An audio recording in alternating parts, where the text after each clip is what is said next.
Assalamualaikum warahmatullahi wabarakatuh, Ustaz. Waalaikumsalam warahmatullahi wabarakatuh. Ustaz, saya mau tanya, kalau kita sudah berwudu, eh, kemudian kita bersentuhan dengan non-muslim, apakah wudu kita batal, Ustaz? Ya, tentunya para ulama kita telah menjelaskan ya dalam buku-buku fikih mubtilatil wudu, hal-hal yang membatalkan wudu. Dan kalau kita lihat buku-buku fikih yang ditulis oleh para ulama kita, ya kita tidak menemukan bahwasanya salah satu yang membatalkan wudu itu adalah bersentuhan dengan non-muslim. Ya, tidak kita temukan Iya. ya para ulama yang mengatakan. Dan pertanyaan ini memang pernah juga ditanyakan oleh seorang yang bertanya kepada Mufti Syekh Abdul Aziz bin Baz. Apakah ya ditanyakan pertanyaan yang sama, Syekh, apakah setelah kita berwudu kemudian kita bersentuhan dengan orang non muslim, ya tentunya laki-laki, ya, apakah membatalkan wudu? Maka beliau mengatakan tidak. Jadi sebagaimana kita katakan di awal, para ulama kita ketika mereka menjelaskan nawaqidul wudu atau mubtilatil wudu, mereka tidak menyebutkan bersentuhan dengan orang ya apa tadi, orang yang non muslim ya, atau orang kafir, orang kafir ya, yang dia tidak bertauhid kepada Allah, yang ingkar kepada Allah, maka itu tidak membatalkan wudu.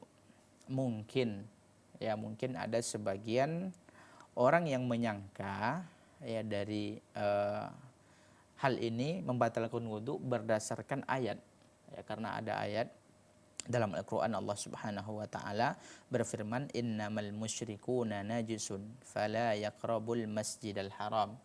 Sungguhnya orang-orang musyrik, ya, orang-orang kafir itu adalah najis. Fala yaqrabul masjidal haram, maka janganlah mereka mendekati Masjidil Haram. Nah, apakah kita mengatakan, ya, kan Allah menyebutkan mereka najis. Ya, mereka najis. Dan tentunya kalau najis itu membuat kita wudhu kita batal ketika bersentuh dengan mereka.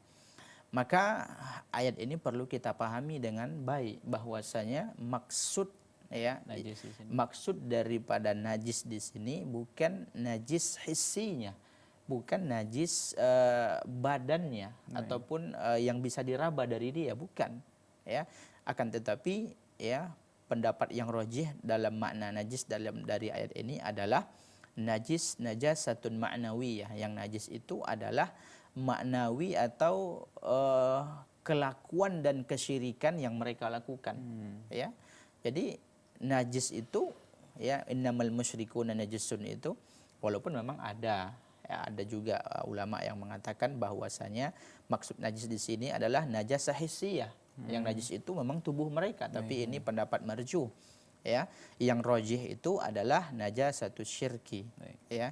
Jadi bersentuhan dengan orang kafir itu tidak membatalkan wudu, kecuali kalau mereka tersebut memang di tubuh mereka itu ada najis, ya, baju mereka terkena darah babi atau yang lainnya, itu batalnya bukan karena dia kafirnya tadi, tapi karena ada najis. Dan najis itu dimanapun kita menyentuhnya, baik di tubuh orang kafir atau di rumah kita mungkin ada tumpah, ya, kotoran kucing atau segala macam, maka itu tetap membatalkan